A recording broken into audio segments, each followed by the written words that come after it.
Hello and welcome back, everyone. Annette here, also known as Grandma D.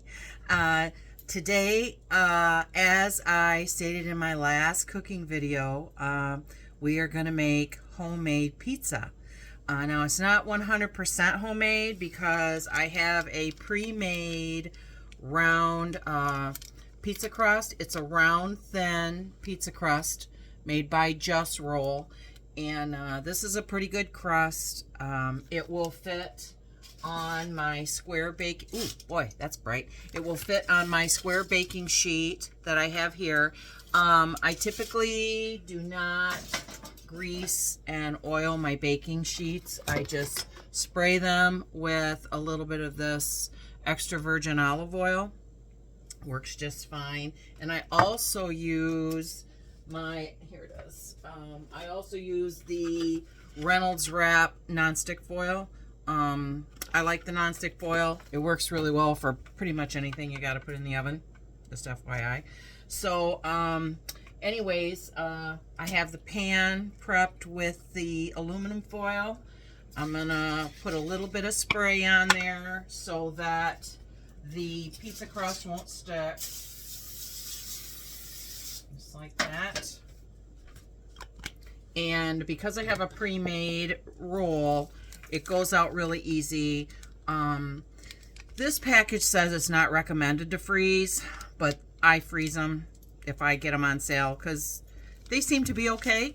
You know, they seem to work out just fine. You just pull it out of the package and it just rolls out. It's on parchment paper, and you just take it and roll it out off the parchment paper, and you can position the crust on your baking sheet. Now, because this is round, I'm going to try and shape it, pre-shape it a little bit, make it a little more square to fit my pan. And then I'm going to roll this edge under just a little bit because it's hanging over just a little bit because it's a round crust. It just kind of hung over a little bit, so I just kind of stretched it a little bit and rolled it under. And the edges there like that, and that works just fine. Now the oven has to be preheated to 400 degrees, so we're going to do that. And it will let me know when it's ready. Now I have, I do my own pizza sauce. So I have here, I bought the Great Value tomato sauce. This is a 15-ounce can. I normally use the small cans, like that are about half this size, but this is all I had in my pantry. So I have it in here, and I'm gonna probably freeze what I don't use and save it for spaghetti sauce. I have onion powder, parsley flakes, garlic powder, and oregano. So I'm put you back up here, and I'm going to go ahead and mix this up. Now I just kind of by guess and by gosh, you know, I mean, it's not rocket science. We don't get carried away with, you know, I don't get too crazy about measuring unless I'm baking something, and you know, that requires a little more precision. And the parsley flakes, we're just gonna put some in there, and probably about half, 3/4 of a teaspoon maybe of each of these is probably where you're gonna be at. Maybe a little more of the garlic powder because I'm a garlic fan. I like garlic. And I got some oregano here. I'm going to pop some of that in there to give it a little spaghetti saucy kind of flavor. Sometimes, if you're in a pinch and you're making spaghetti sauce or pizza sauce, you can use spaghetti sauce. We used it for years. When my kids were little, spaghetti sauce was so cheap and you could get a great big can of it, you know, like the Hunt's brand that comes in a can. I could get 2 or 3 pieces out of a can, and I had a lot of people to feed, so, and it was already seasoned. You could buy the cheese or the Italian or whatever, and it's fine. So let's see. Still needs a little more. It's not Not got a lot. Like I said, this is a bigger amount of sauce than I normally use, so I'm gonna be a little more generous with this stuff. But you know, you've got your other toppings too that will go on here, so I just mix it up in here. And like I said, what I don't use, I'm just gonna pop in the fridge, and I'll make spaghetti or something, because I make spaghetti using spaghetti squash. And I make mine from fresh because spaghetti squash makes lovely spaghetti. And for a low carb alternative, low calorie alternative, you could eat this whole thing and it wouldn't equate to a large plate of spaghetti. And we all tend to do that. We get carried away when we put spaghetti on our plate. This is you need to try this. So we'll make this in a future video, probably next weekend. I'm planning on putting cooking videos up like only once or twice a week. So probably next weekend. Those have to sit for a little bit because they came from the store and they're always never ripe when you get them. So we'll make spaghetti, and we'll make a big batch of homemade spaghetti sauce and garlic bread. That's what I'm talking about right there. Because sometimes the girls just got to have a piece of garlic bread. There's no way around that. So, and anyway, I also have cheese prepared. And these are the onions and the green peppers that I chopped up this morning. In my last video, we made an omelet. And so I chopped those up and got those ready. And these are the mushrooms that are prepared. And I also fried and chopped up 8 slices of turkey bacon. So that's what I got going on here for this. So now what we're gonna do, I'm gonna scoot this down because my stove is still hot, so I can't set it there, that I use to fry the bacon. So I hope you can see that okay. I'm gonna put this right here. Now I'm gonna just pour some sauce on here until it looks good. And I like sauce. I'm not afraid to have a little extra. Never hurt anybody. Some people like less, some people like more.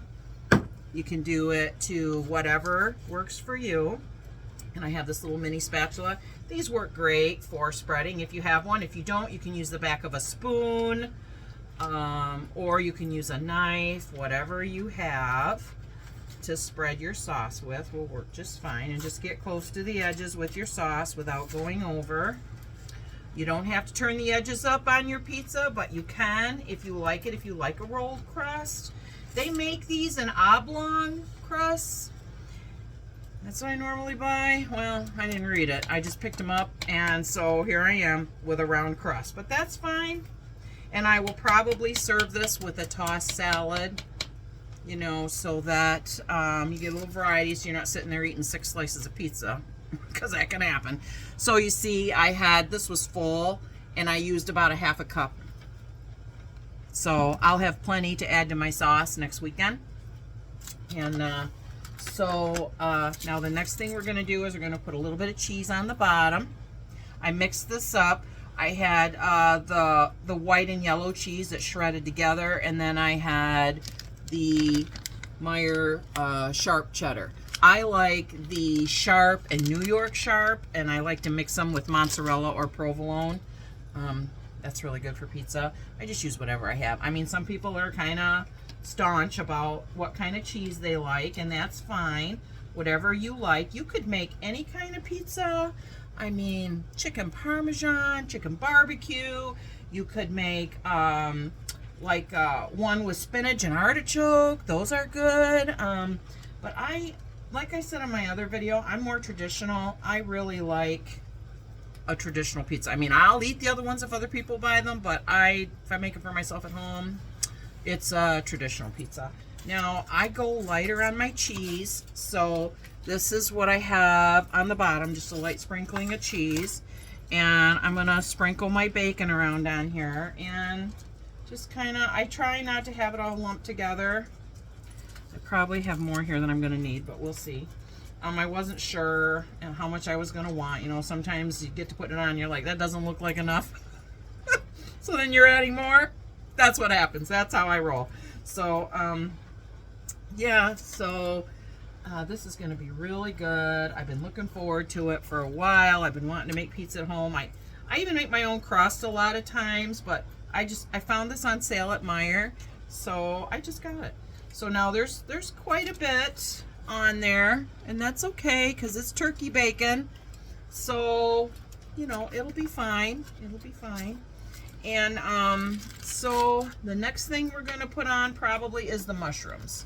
So now these are, I sliced them to make them easier to lay out. See, they're sliced.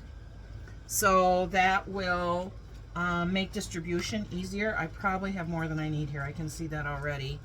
But I wanted to use them all up. I had a bunch that were like, they're getting close. They'll be good for a couple more days.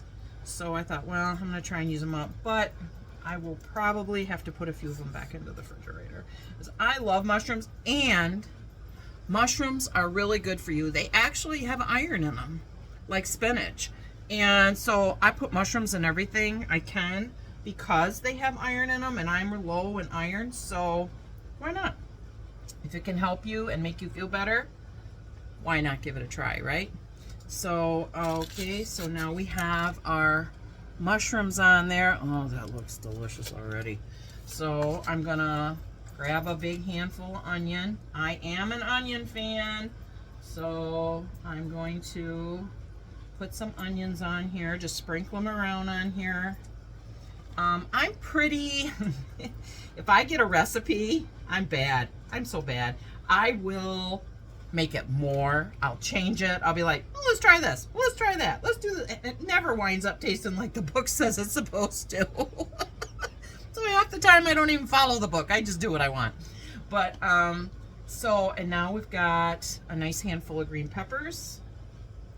I also love green pepper. It's really good for you. It's full of water.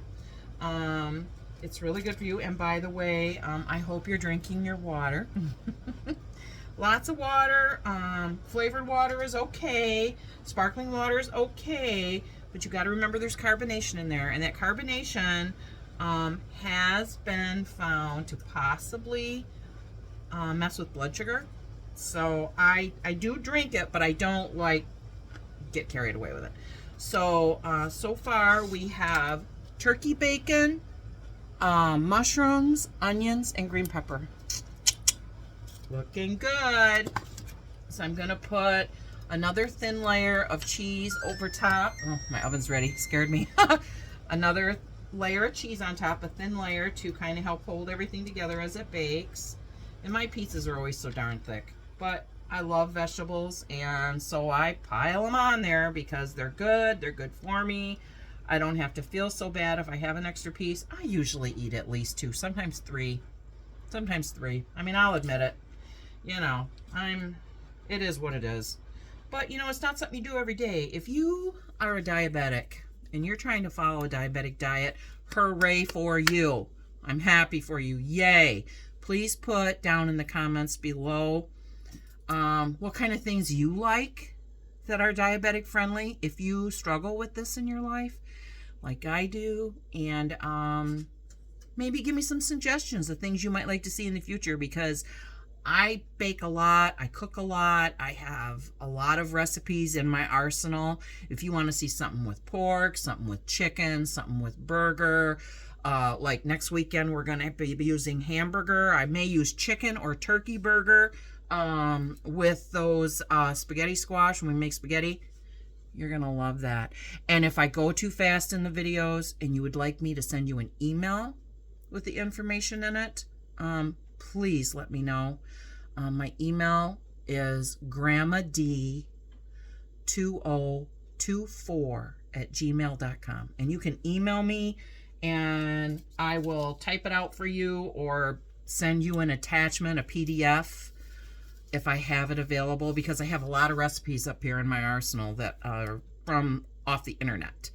And so, you know, there is that too. So we can do that. So please, you know, let me know. And so this is our pizza, looking delicious.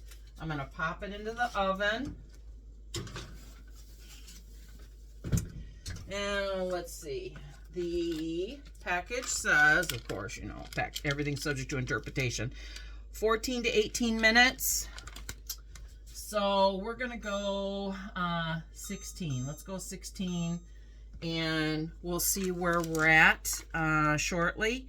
And I'm going to let that cook, and when the timer goes off, I will be back. So stay tuned. Well, we're back. The timer has about 2 minutes to go. And I just checked the pizza, and it's super close. So it's going to be done in just a moment. So I thought I would just take a minute and talk to you about the importance of drinking water. You know, again, as a person struggling with diabetes, we need exercise. And I could tell people the hardest part's getting off the couch. Yeah. I run and ride my bike, and we will be doing that this summer. We'll be going for runs and bike rides together when the weather's nice and I can film. And also, I have this. I bought this when I was on a trip this summer. It's one of them metal-lined cups. And I usually fill this. It's pretty big. And I usually fill it with ice and then fill it with water. I just filled it up again. At least once a day, sometimes twice, depending on what I'm doing. If I'm at work, it's usually a little more because I'm just drinking, and because I work in an office, so I'm drinking and typing. So that's basically where I'm at. I just want to know that you're drinking your water. I don't want to preach at you, but it's important. At least a couple of bottles of water a day will be helpful. Keep your kidneys healthy. So, you know, just saying. I know sometimes you got to have a Diet Coke, or you got to have a soda, or you got to go have an adult beverage, and that's great. But this is really good for in between. So an iced tea, or, you know, mix it with tea. A little caffeine never hurt anybody, unsweetened. So we got 20-some seconds to go, and the timer is going to go off here. So I'm probably just going to go ahead and turn it off. It only had 20 seconds left, and we'll pull the pizza out and see where we're at.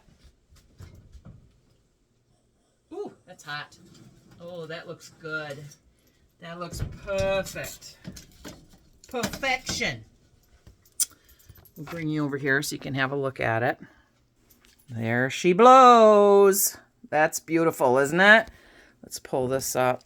Oh, yeah, look at that. Nice. Nice.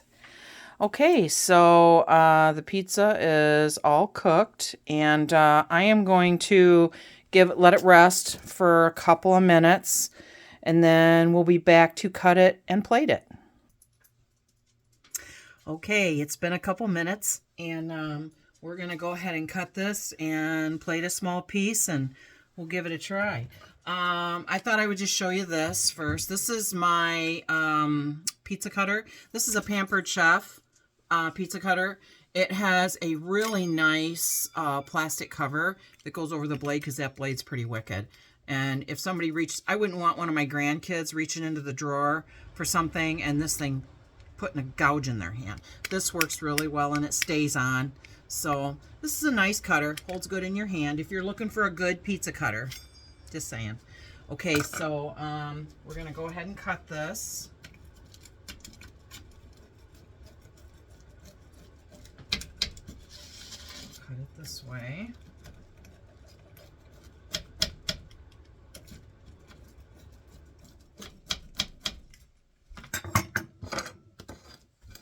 I had a fork. I thought I did. Okay, I like the ends. I like the corners. So I'm going to go ahead and take that off. Ooh, that looks good. That looks really good. I hope you can see that. That looks really good. Now it's really hot. So I'm going to put it on my plate, and I'm going to cut a piece because it's really hot.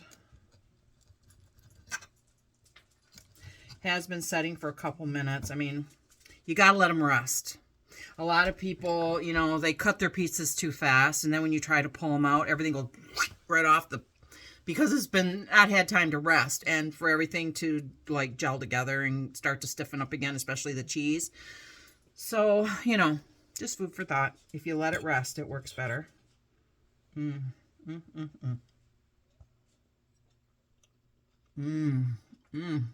Oh. Ooh. Hot.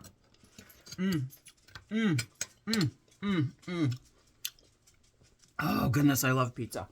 Now also, another thing we do sometimes, Parmesan cheese. Sometimes we sprinkle a little bit of this on, you know, especially the second day. You know, I don't know what it is about pizza the next day and adding a little Parmesan cheese to it. It's really good. Now I've sprinkled a little Parmesan on there. So give it another try with that.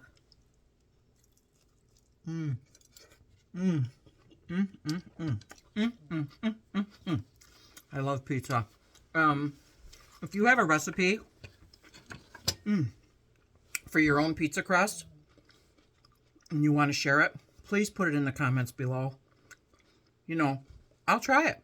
I'll make it on a future video, and we'll try your recipe and see how it works out. That would be wonderful. So I hope you enjoyed our video today of making homemade pizza. And I'm so glad you're here. And I thank you for coming to my channel. And I hope that you will like this video and click the notification bell so that you will be apprised when new cooking videos come out. So that's a wrap. So I'll see you next time. Grandma D signing off. Bye-bye.